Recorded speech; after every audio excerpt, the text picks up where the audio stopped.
नमस्कार विद्यार्थियों, मैं देवेंद्र पारिक स्वागत करता हूं आपका जी के बाय डी के चैनल पर। विद्यार्थियों, आज का जो महत्वपूर्ण टॉपिक अपना है वो है एनसीईआरटी। अब आप कहेंगे सर ये कौन सा टॉपिक हो गया, इसमें से क्या क्वेश्चन बनना है? देखिए, क्वेश्चन तो सारे इसमें से बनने हैं और वो इसलिए क्योंकि एनसीईआरटी इंडिया की किसी भी एग्जाम के लिए सबसे महत्वपूर्ण किताब होती है। अब आपका विषय क्या है वो अलग बात होती है। बाकी एनसीईआरटी जो है वो अपना आप में एक बेसिक बुक मानी गई है, चाहे आप यूपीएससी की दे लो, चाहे उसके नीचे लेते हुए आरएस से लेते हुए फिर आप चाहे अपनी एग्जाम और उससे भी नीचे चले जाओ। आपकी जो 3 महत्वपूर्ण एग्जाम हैं, विशेष रूप से REET, second grade, first grade, ये जो 3 एग्जाम हैं, इन तीनों में इसकी बड़ी उपयोगिता है और अति महत्वपूर्ण पुस्तक है।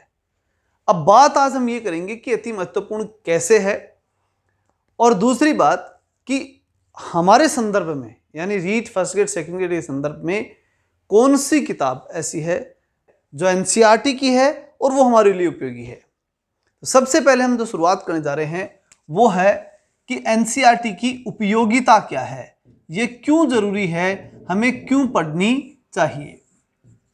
देखिए, जब भी किसी भी बच्चे को तैयार किया जाता है तो भारत सरकार के अकॉर्डिंग टू गाइडलाइन, आज तो प्रत्येक राज्य की बात ही हो गई, हर राज्य में और अलग अलग जो बोर्ड्स हैं उनमें, उन सब में ये चीज़ कह दी कि एनसीईआरटी लगानी है। सेंटर में तो एनसीईआरटी है ही है, उसके साथ साथ जितने भी स्टेट हैं उन सब में लगभग समान शिक्षा के लिए और जो नई शिक्षा नीति है उसके तहत मान लीजिए कंटेंट बराबर ही रहेगा और एनसीईआरटी ही रहेगी। ये बात तय हो चुकी है। इसका मतलब है कि इसका स्टैंडर्ड है, ये पक्की बात है।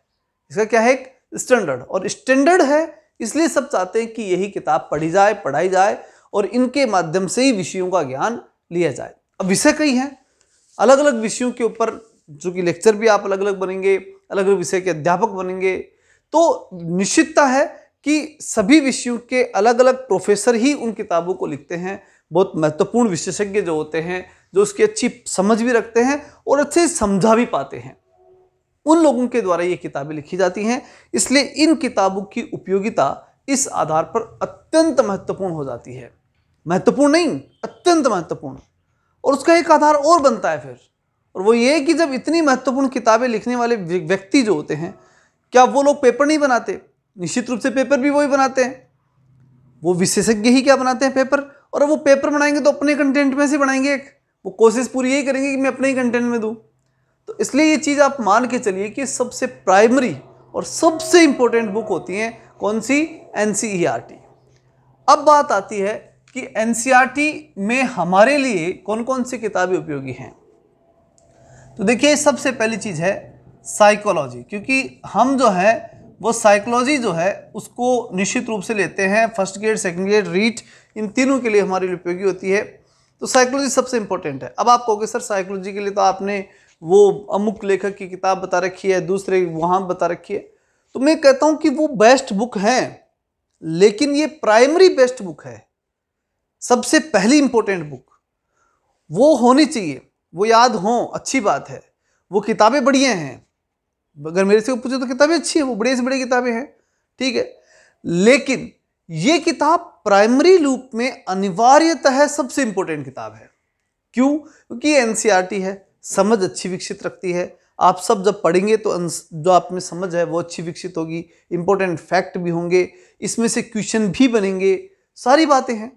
लेकिन हाँ, अब क्वेश्चन कैसे बनेंगे, किस प्रकार के बनेंगे, वो सब चीज़ें इसमें नहीं है, क्योंकि यहाँ तो केवल नॉलेज है और उस नॉलेज को आपको लेने के लिए बहुत ज़रूरी है कि किताब आपको आनी चाहिए।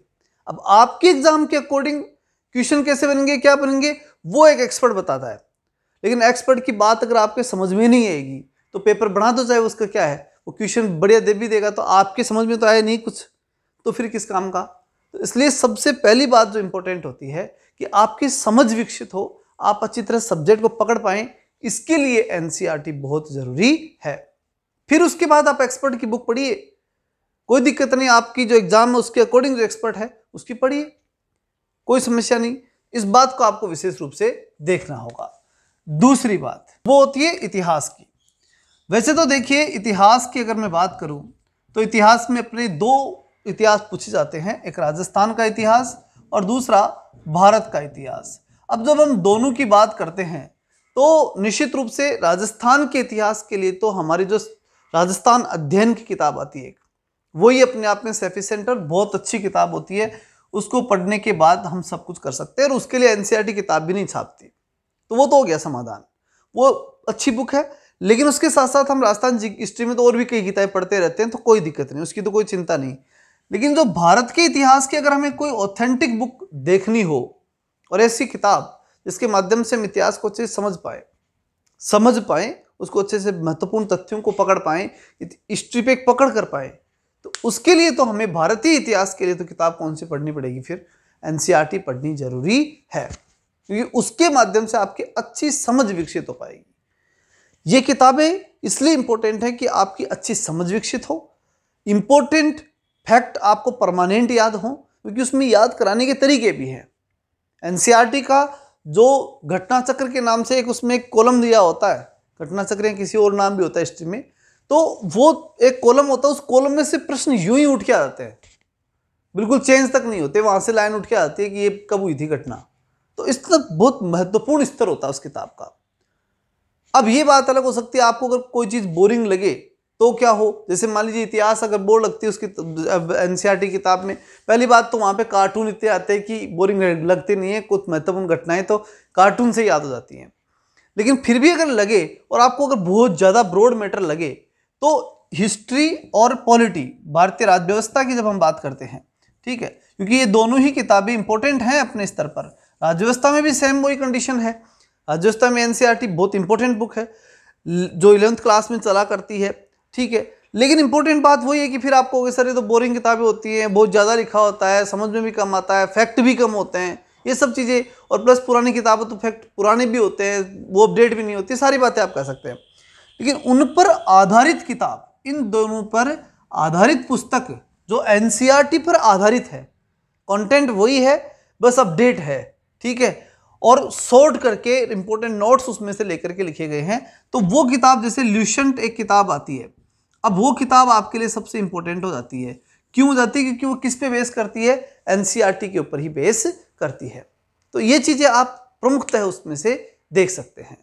फिर हम बात करें इसमें जो कंटेंट की उपयोगिता की बात हो गई, साइकोलॉजी की बात हो गई, हिस्ट्री, राज्य व्यवस्था की हमने बात की। इसके अलावा दो सब्जेक्ट और बहुत बड़े महत्वपूर्ण होते हैं।